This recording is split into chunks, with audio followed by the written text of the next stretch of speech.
Hey YouTube, today we're going to be doing a deck profile, and it's Gravekeeper's beatdown deck, and note that it's going to be, it's still in progress and all, but this is what I have for now to show you guys.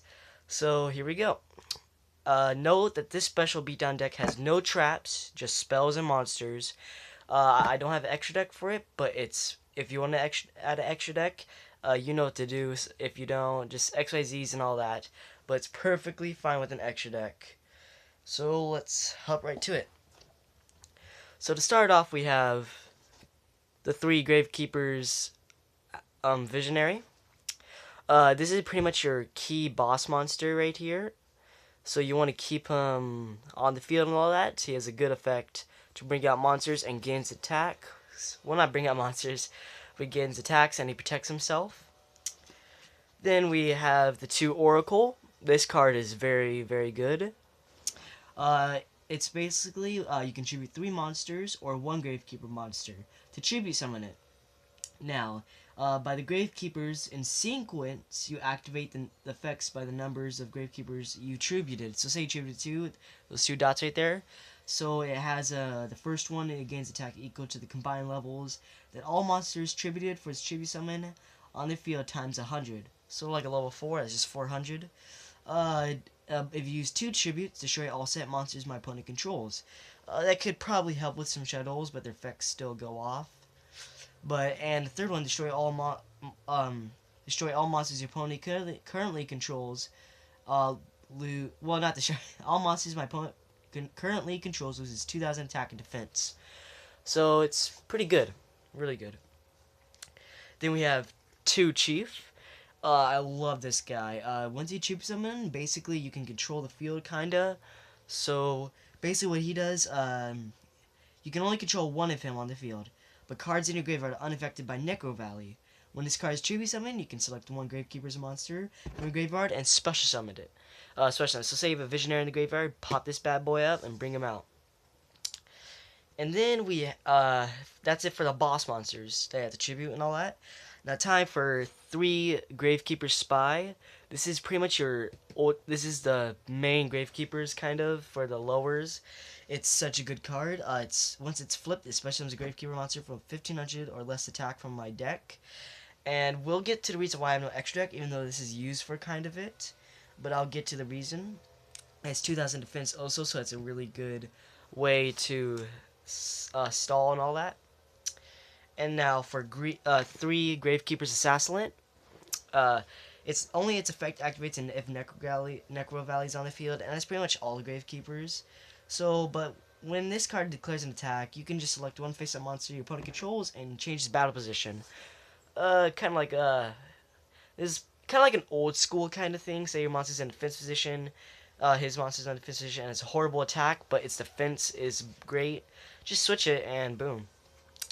Here's a really, really good card for you, especially for the for the stuff today. Three Gravekeeper's Guard, very, very good effect too. Once it's flipped, select one monster your opponent controls and return it to the hand. Plus its 1900 defense. That's pretty good for its effect also.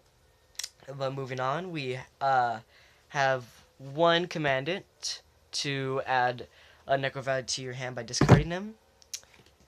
One Descendant, just because I just want one just to pop a card and all that. And one Ambusher. It's a pretty good Gravekeeper. You can target one card your opponent controls, place that target on the bottom of the deck, only when this card is flipped face up. But it's horrible defense, so it's hard to keep it on the field. But when this card is sit for the field of graveyard after being flipped face up, you can try one Necro Valley in your graveyard, add that target to your hand. So basically, you plan on your opponent destroying this. And for the random monster, for kind of a lockdown kind of, is Lightning Rodlord. Note that this could also affect you, but it's good to have them. I did a few tests, and this card really helps. Neither player can activate spells during the main phase 1.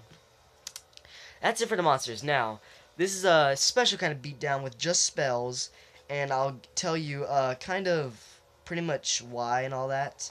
But with this is pretty much how Gravekeeper's Spy comes in handy to bring out Assassinate and use these cards. So yeah, it's pretty much kind of a beatdown. But let's start with the main cards. So the main, basically, this is the main spell is 3 Necro Valley. This is pretty much kind of a lockdown-ish back then, but now it's still not. Uh, a lot of the effects today have their own thing where they can special summon them themselves. But what it does is that all gravekeeper monsters you control gain like 500 attack and defense. And that's pretty dang good, especially with the visionary combo where you just have so many gravekeepers in your graveyard that you power them up, then you use all these other stuff, and then Necro Valley comes in handy. Yeah, it's pretty good effect. But that's pretty much the main spell. And then we are going on to the power-up cards. So to start off with this, we use 2 Acts of Despairs. So say a Gravekeeper Spy is flipped up, his effect activates. So just have an opponent attack your Gravekeeper Spy, flip them. Then you can special summon one of your ones with a 1500 or less, go for Assassinate. So power them up with the United We Stand or anything like that, the Acts of Despair, and attack and all that. It's pretty much really, really well. But that's pretty much it for that. And then we have 2 United We Stand. Sometimes you can overpower the field a lot, and then you use United We Stands. Yeah, it's pretty good card for this deck also.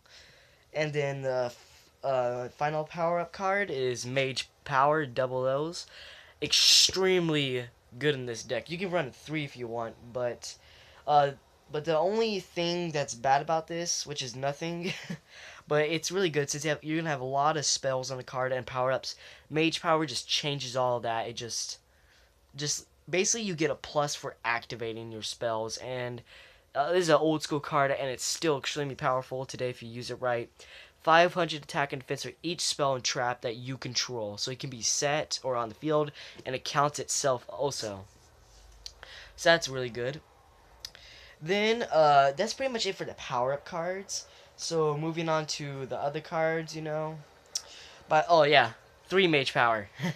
3 Mage Power. So, then we have 2 Dark Hole. I run 2 for a reason, because you can change this for Raigeki, but I don't have that. But 2 Dark Hole, because it destroys your opponent's field. You have to be as aggressive and fast in this deck, and all that. But the only weakness of the deck is draw power. You need, I'm going to probably get Upstart Goblin in this future video. I'll have an update. But draw power is very, very needy in this deck.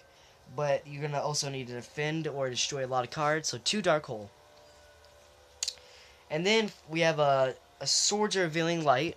If you don't get the cards you need, use this card to protect you. It might be popped later, but you always have to have it. Swords of Revealing Light. Then we have Enemy Controller. Extremely good. You can target one face-up monster your opponent controls, change a target's battle position. Or, the best effect, tribute one monster, target one face-up monster your opponent controls, take control of that target till the end phase. And that's pretty dang good. Plus, you can use it for tribute summoning if you want, and all that. So, or you can just have Soul Exchange. It's up to you. And then we have Double Summon to get those monsters on the field and all that. Pretty much, yeah, kind of a thing. If you want to overlay, also if you want an extra deck, but I don't have that in this. 1 Bird of the Mighty. Bird of the Mighty. It's very, very good card for this deck, because once you opponent attacks, not really, but all your monsters your opponent controls loses 100 attack times its own level. So say it's like level 8. You pretty much just they lose 800 attack points. It's pretty good and all that. So yeah, Bird of the Mighty. Then we have Hidden Armory, because you run a lot of equip spells, so why not add him? Hidden Army is really good. Armory. We have Field Barrier to protect your Necro Valley. Even though you have like 3 of them and other stuff, you always need to protect your Necro Valley, because people are going to want to get rid of that fast. Then we have 1 Terraforming to add the Necro Valley to your hand, just in case you don't draw command it. And Gravekeeper Steel, yeah, I don't know. But thank you guys for the video. I hope you enjoyed it. I'll probably have a future update and all that. It's pretty much this is what I have for now. Subscribe for more content and all that, and vids. And see you later. See ya.